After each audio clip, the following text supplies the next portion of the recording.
gente, tudo bem? Vamos lá dar continuidade ao nosso pós-técnico, né? Em enfermagem, em urgência e emergência.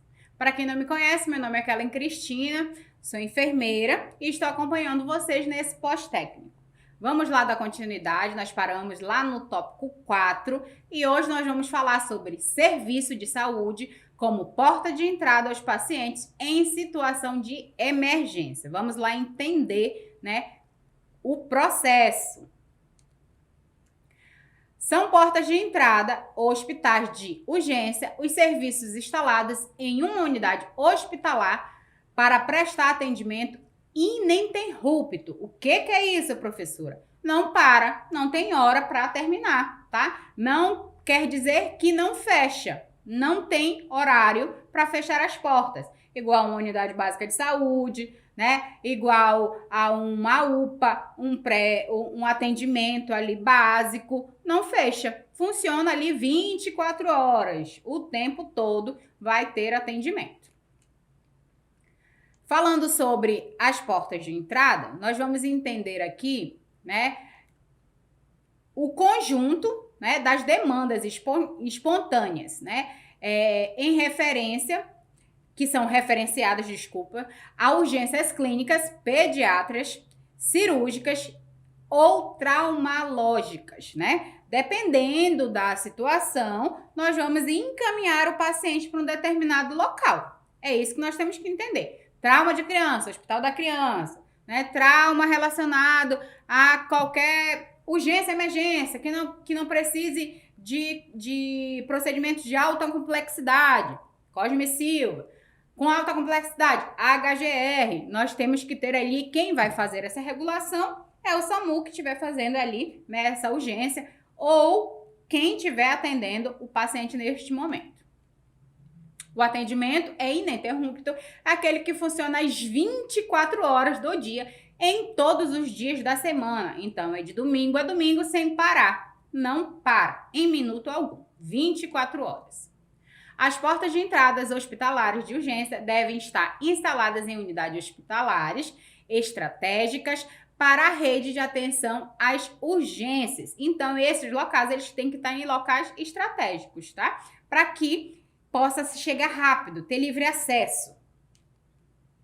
São consideradas unidades hospitalares estratégicas para a rede de atenção às urgências, aqueles que se enquadram nos seguintes requisitos. Vamos lá entender. Ser referência regional, realizando no mínimo 10% dos atendimentos oriundos entre os municípios, conforme o registro no Sistema de Informação Hospitalar. Ter, no mínimo, 100 leitos cadastrados no Sistema do Cadastro Nacional estabelecidos. Então, no mínimo, tem que ter 100 leitos disponíveis para receber ali a quantidade de pacientes e ter ali uma sobrinha, né? Estabilidade, né? Em pelo menos uma das seguintes linhas de cuidado: cardiovascular, neurologia, neurocirurgia, pediatria, trauma e trauma ortopédico. Quando vocês estiverem numa emergência ou urgência, né? Tudo que acontecer com aquele paciente ali, nós temos que ter atenção na condução, né? Em relação para onde vai ser encaminhado, de que forma, né? As informações que nós vamos colocar no prontuário desse paciente, para que quando ele chegue ali no destino dele, né? Ele já está ali referenciado e com tudo ali que for preciso. Se precisar ter acesso, ele já chega ali justamente já para, chegar e ser colocado aonde ele precisa estar. Tá? Quem é que vai fazer isso? Claro que toda equipe de suporte avançado tem um médico, um enfermeiro, um técnico de enfermagem, né? Nesse processo ali de regulação, o médico ele vai, né, ter ali a conduta dele. O nosso papel é estabilizar esse paciente, é deixar ele pronto, né, para outra equipe, para quem for receber lá no hospital, tá? Para onde ele for, no momento. O suporte básico de vida, o conceito, a finalidade, protocolos e assistência de enfermagem. Vamos entender aí. O suporte básico de vida, conhecido no termo de inglês ali, o suporte, é o conjunto de providências em sequências realizados, né, por pessoa leiga no local, leigo treinado, que fez curso de resgate, aquele de primeiros socorros, né, que as empresas fazem, né, e tem empresas que é muito bom, tá? É de suma importância. Se todas as empresas tivessem, né, o poder econômico e também quisessem capacitar os seus funcionários, é importantíssimo. Creches, escolas, todos precisam ter esse curso de primeiro socorro, né, de resgate. Eles fizeram um curso para que isso ia facilitar muito também, né? Ia salvar vidas, né? Que hoje a gente vê ali escolinhas que não tem ali, os professores não são capacitados, criança engasga, não sabem fazer as manobras, né? E é importante que esses profissionais eles estejam capacitados para estar ali junto com essas crianças, ou até mesmo cuidadores de idoso, né? É importante estar ligado aí e ter esse feeling para também ter esses cursos, tá? É importante. Profissionais de saúde ou resgates que visem dar primeiro atendimento com suporte básico de vida, tá? Até a chegada do suporte avançado. Ah, entendo, nós temos um suporte básico, eu posso fazer até aqui. O suporte avançado vai além, né? Já está ali no outro patamar, já são outras prestações de serviço com a complexidade maior. Esses profissionais, né, eles vão trabalhar ali sobre o suporte básico. Vamos lá, o que são as compreensões, né? O que se compreende? Ações voltadas para as vias aéreas, respirações e compressões torácicas. Em relação aos traumas, as siglas, né, que utilizamos é X, A, B, C, D e E, que padronizam o atendimento inicial ao paciente politraumatizado. Palavra bem comprida e difícil, né? Ele define, portanto, as prioridades na abordagem do trauma, o sentido de padronizar o atendimento, tá? Trabalhamos sempre com um protocolo, tá, de serviço para que facilite, né? Tudo que é organizado, que tem uma rotina, facilita o nosso serviço. Ou seja, de forma rápida, né, e fácil de memorizar todos os passos que deve ser seguido com o paciente com um politrauma. Avaliação primária do trauma. X, hemorragia externa grave. A, manter as vias aéreas pérvias e estabilizar a coluna, né? Quando a gente chega, a gente já tem que colocar logo o paciente, estabilizar a coluna, para que esse paciente, se ele já tiver uma lesão que impeça que ele tenha mais lesões ainda, tá? B, boa respiração e boa ventilação. C, circulação, verificar pulso, tá? Controle de hemorragia, se tiver, a gente já vai ter que fazer ali, né? O próximo comprimir, ver ali o que a gente pode fazer para até o suporte avançado chegar. D, avaliações neurológicas, nós vamos verificar ali as pupilas, né? Ver ali a escala de Glasgow para ver como é que tá esse paciente. E, exposição ao ambiente, prevenção de hipotermia. Não sei se vocês lembram das aulas, nós temos um cobertor térmico, né? Justamente porque quando a pessoa está perdendo muito sangue, se ela estiver com uma hemorragia, ela fica com muito frio. Então, nós temos que manter essa pessoa, né, na temperatura ali, porque a temperatura do meu corpo ajuda, né? Eu não posso ter uma hipotermia, porque senão, pronto, aí que as coisas ficam pior do que já estão. Então, eu preciso manter esse meu paciente acordado, lúcido, para que ele possa também ajudar. Primeiro, avaliar a responsividade, chamar o paciente, né? A expansão torácica. Como que eu vou chamar? Eu tenho que tentar fazer com que esse paciente me responda. Aí pode estar desorientado, então eu vou perguntar para ele o nome dele, se ele sabe o que aconteceu, né? Se ele lembra, da onde ele mora. Eu vou fazer perguntas básicas, que ele possa me responder sim, não, sei, tá? Nada de muito comprido, nada... como foi? O que houve isso? Nada. Eu vou fazer perguntas objetivas, tá? Avaliar a permeabilidade das vias aéreas, né? Corrigir situações de risco com hiperextensão da cabeça, elevação do queixo, cânula de orofaringe, orofingia. Essa palavra é bem complicada de falar, gente. Aspiração e retirada de próteses dentárias, tá? Lembra que quando nós recebemos um paciente, nós temos que verificar tudo aquilo que o paciente tem naquele momento, né? Nós temos que deixar o paciente pronto para que, se for preciso ter o suporte avançado, o paciente já esteja ali. Quando chegar o paciente, a gente já precisa manter o paciente estabilizado, tentar, né, deixar ele estabilizado. Avaliar a ventilação, avaliar a circulação e avaliar o estado neurológico. Eu tenho que saber se esse paciente ele está atento ali, se ele compreende, se ele consegue entender o que eu estou falando, se ele sabe quem ele é, se ele lembra, né? Eu pergunto, como é seu nome? O senhor sabe que dia é hoje? Tá? Eu tenho que saber se ele está ali, né, orientado no tempo e no espaço. Se não, eu já começo a perceber que está tendo ali um comprometimento neurológico. Avaliação secundária.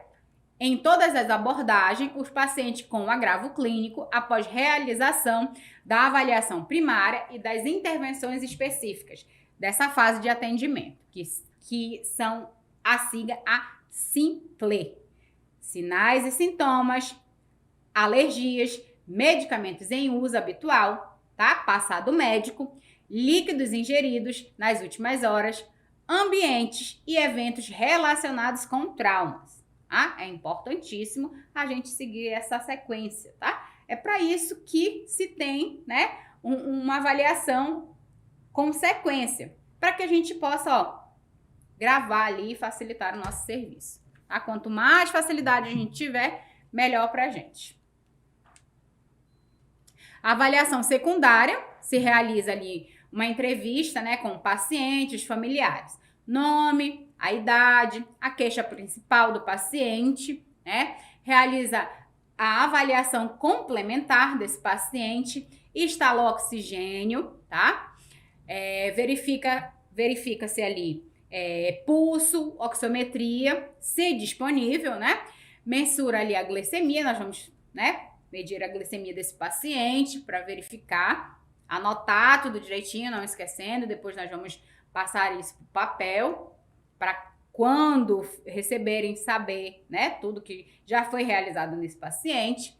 Nós vamos ali também fazer cabeça e face, inspecionar, palpar, né, verificar ali se tem alguma lesão, tá? No couro cabeludo, orelhas, ossos da face, olhos, pupila, verificar diâmetro, reação à luz, assimetria das pupilas. Lembra que nós temos ali uma escala, né, de Glauco, aí também nós temos ali, né, pupilas iguais, pupilas assimétricas, pupilas dilatadas, isso aí tudo a gente já pode ter uma menção, mensurar ali, né, de como esse paciente está. Nariz e boca, observar alterações na coloração e temperatura da pele, desculpa. Eu tenho que verificar ali que o paciente se está a pele fria, né? O paciente está ficando cianótica. Eu olho as extremidades, unha, eu verifico, né? O paciente está ficando ali com as extremidades cianóticas, está ficando roxa, né? Então eu tenho que observar também isso. Pescoço, avaliar a região anterior e posterior e avaliar em especial se há distensão das veias jugular, tá? Então é importante. São muitos detalhes, né? São bastante detalhes, mas esses detalhes são importantíssimos. Nós não podemos deixar de avaliar nenhum deles. Tá? Tórax, observar em especial se há uso da musculatura acessória. Triagem intercostal de furlas de movimentos assimétricos. Então, assim, o normal é você, né, inspirar e respirar. Quando você está fazendo o uso da musculatura acessória, você percebe, né, é um esforço. Você já está fazendo o paciente está dispneico, então ele já está forçando muito. Você já percebe ali que pode comprometer, falta oxigenação. Então, esse paciente ali já é um paciente que está mais comprometido. O abdômen, observar o abdômen distendido, aquele abdômen bem globoso, que também pode dar sinal ali que o paciente está tendo algum tipo de hemorragia ali no momento, né? Pode ter ter sofrido alguma lesão interna, né? A gente não pode ter certeza, tá? Mas a gente pode ali colocar, né? Abdômen distendido, né? Abdômen globoso, paciente reclama quando há palpação, então a gente também tem que relatar isso. Membros superiores, também observar em especial a palpação, né? O pulso, distais, perfusão dos membros e avaliar a força motora, né? Peço para ele segurar a minha mão, aperte minha mão, né? Tente forçar alguma coisa. Claro, depende da situação do paciente. Eu não vou pedir para ele levantar se ele está com a coluna dele comprometida, né? Vamos lá, a gente tem que analisar todos os fatores, tá bom? Membros inferiores, observar em especial a palpação, né, da perfusão dos membros, o preenchimento capilar e avaliar a força motora. Como que nós vamos fazer, né, para saber do preenchimento capilar? Nós vamos apertar aqui e aí nós vamos observar o tempo que leva para preencher ali, tá? O capilar distal.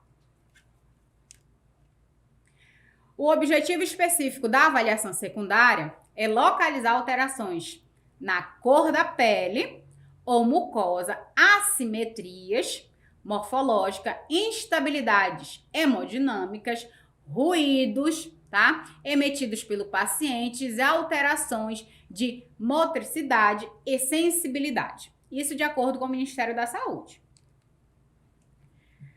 Vamos lá falar aqui. O que é importante, tá? Em todas essas observações e todos esse processo, né? É você ficar atento a pequenos detalhes, tá? Se você não tiver certeza ou você ali achar que o paciente... Não, eu achei que o paciente estava assim, mas eu tô achando que ele está decaindo, vai estar rebaixando, num momento ele estava de uma forma, agora ele está de outra. Se você não tiver certeza, tá? Nunca deixe de perguntar, gente, tá? Urgência e emergência é a vida do paciente na sua mão. Então, se você não tiver certeza, pergunte do colega, pergunte de quem sabe, tá? Procure informação depois, se você ficar na dúvida. Procure ler, se informar constantemente, porque urgência e emergência é uma adrenalina o tempo todo, mas é a vida do paciente na sua mão. Então, você tem que ter certeza daquilo que você está fazendo, tá bom? Dica aí da professora. Tópico 4.2, o suporte avançado de vida. O que nós vamos entender agora sobre o suporte avançado de vida? Aí já passa para outro patamar, tá? Já são outras coisas que vão ser avaliadas ali.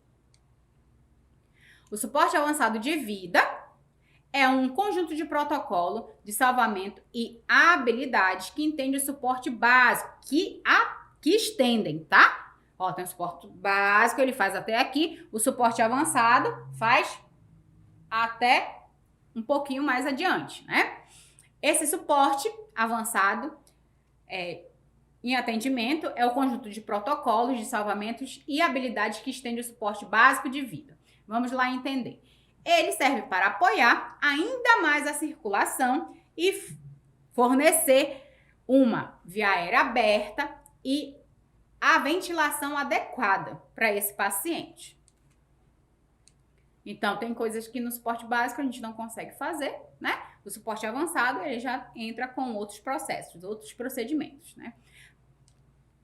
Vamos lá entender. Eles incluem o quê? O que o suporte avançado pode, né, agregar ali nesse atendimento para esse paciente? Intubação endotraqueal, monitoração cardíaca, desfibrilação cardíaca utilizando um desfibrilador automático, tá? Que é o DEA, é importantíssimo, tá? Eu espero que vocês tenham a oportunidade de ter uma aula prática ou até mesmo ver vídeos sobre o DEA, tá? Como é o uso. Ele faz praticamente tudo só, mas nós precisamos saber, né? Como utilizar. Terapia endovenosa, tá? Administração avançada de medicamento através das vias parental e interal, suporte avançado de vida cardiovascular e suporte avançado de vida pediátrico. Ainda, né? Vamos voltar bem aqui. Esse suporte avançado de vida pediátrico, tá? Não necessariamente a equipe vai ser enfermeiro pediatra ou médico pediatra, tá? Os profissionais que trabalham nesse setor, eles são preparados para atender toda e qualquer intervenção. Agora nós vamos falar sobre os serviços de saúde, né? Relacionado à urgência e emergência, com as nomenclaturas técnicas em urgência e emergência, os conceitos e os significados. Isso aqui quando nós estamos iniciando, né, os cursos técnicos ou até mesmo a graduação, a gente acha que nunca vai aprender, né? Acha que nunca vai gravar aqui, mas tudo é rotina, tá, gente? Quando você passa a ver todo dia a mesma coisa, todo dia a mesma coisa, vocês não se assustem, que logo vocês vão estar ali tirando de letra, vai ficar bem gravadinho na cabeça de vocês ali, porque, né, você vai passar a ver aquilo todo dia. É rotina, né? Continuidade mesmo, né? O ASP, atividade elétrica sem pulso. AM, ambulância. APM, atendimento pré-hospitalar. AVC, acidente vascular cerebral. VM, bolsa, valsa, máscara. Também, olha só, gente, vamos lá. Existem algumas nomenclaturas que também falam AVE, tá? Acidente vascular encefálico, porque tem literaturas que fala também, já, tá? Mudou a nomenclatura. Vamos deixar aí bem esclarecido para que vocês depois... mas não era AVC, agora já é VE, um fala AVC, outro... Porque ainda tem nomenclatura que fala AVC. O DEA é um desfibrilador externo automático. Então, automático ele faz praticamente, né, todo o serviço, mas você precisa saber operar. Então, é por isso que é importante, tá, saber ali todo o processo. EAP, edema agudo de pulmão. ECG, eletrocardiograma. EPI são os equipamentos que nós utilizamos, né, para proteção nossa e proteção do paciente. FV, fibrilação ventricular. Isso aqui é engraçado, né? Quando a gente não tem muito conhecimento em relação às doenças, a gente fica meio perdido, né? É tão comum hoje a gente ver essas nomenclaturas, mas antes fica-se como se fosse uma coisa, um monstro, né? A gente não vai decorar. Eu sempre falava muito com os meus alunos no técnico de enfermagem que vocês têm que andar com os termos técnicos no bolso, né? Quem quer trabalhar dentro de unidade ou atendimento hospitalar, principalmente porque o espaço que nós temos para escrever é muito curto. Então, nós precisamos saber isso aí justamente para que a gente não deixe de anotar por falta de espaço. Nós vamos o quê? Ter as siglas, que ali naquele curto espaço que você tem ali para escrever, né? O médico vai saber ou outro profissional também vai estar ciente do que vocês estão falando ali, tá? AS, que é hipertensão arterial sistema. IAM, infarto agudo do miocárdio. IM, intramuscular. IO, intraóssea. IOT, intubação orotraqueal. Mas todo mundo vai saber disso quando você escrever? Se não souber, vai procurar na internet, tá? Mas o importante é que você não deixe de escrever. IV, intravenosa.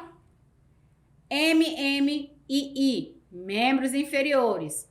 MMSS, membros superiores. MV, murmúrio vesicular. OVACE, obstruções de vias aéreas por objeto estranho, né? Isso acontece muito com criança. Criança ali quando tá na fase engatinhando, né? Tudo mete na boca, né? E aí acontece muito com criança. Tá? Então ali quando você já estiver lá, né, recebendo o paciente, faz, pronto, obstrução de vias aéreas por corpo estranho. Já sabe ali, geralmente vai ser criança, né? Porque adulto não vai se engasgar, a não ser que se engasgue com outra coisa, né? Mas criança se engasga muito com brinquedo pequeno, com moeda que pega, que os pais deixam ali, ou coloca, né, mesmo até comida, às vezes a criança se engasga, tá? Porque é muito grande, as pessoas não amassam direito, nem creche, né? A criança se engasga bastante. Ó, pressão arterial, que é PAS, pressão arterial sistólica, PAD, pressão arterial diastólica, desculpa, PCR, parada cardiorrespiratória, PR, parada respiratória, PIC, pressão intracraniana. Isso tudo vai estar anotadinho lá, tá? O médico não vai escrever pressão intracraniana, pressão, parada respiratória. Não dá tempo, tá, gente? A gente tem que trabalhar mesmo com sigla, que é para diminuir o nosso tempo e diminuir ali o tempo de escrita. Para isso que nós temos essas siglas, que nos ajudam bastante. TAS, temperatura axilar, tá? TEP, tromboembolismo pulmonar. TVSP, taquicardia ventricular sem pulso.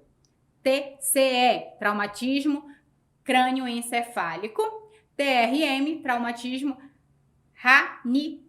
raquimedular, tá? Que é relacionado à medula. Olha só, eu espero que vocês não se assustem, tá? Com esse monte de sigla aí, que nós começamos. Isso aí não chega nem perto de todas, tá? É o mínimo do mínimo das siglas que nós temos, tá? Dos termos técnicos que nós usamos, tá? Mas conselho aqui da professora, que vocês leiam bastante, tá? Que vocês procurem aí, né? Os termos técnicos mais usados nos prontuários, né? Vocês podem procurem prontuários prontos já para vocês verificarem como é feito, tá? Na internet tem tudo, gente. É um mundo, tudo vocês podem baixar. Então, leitura nunca é demais, tá? E dentro da nossa área, a gente aprende algo novo todo dia, tá? Muito obrigada. Eu espero que a gente se veja na nossa próxima aula. Beijo, tchau.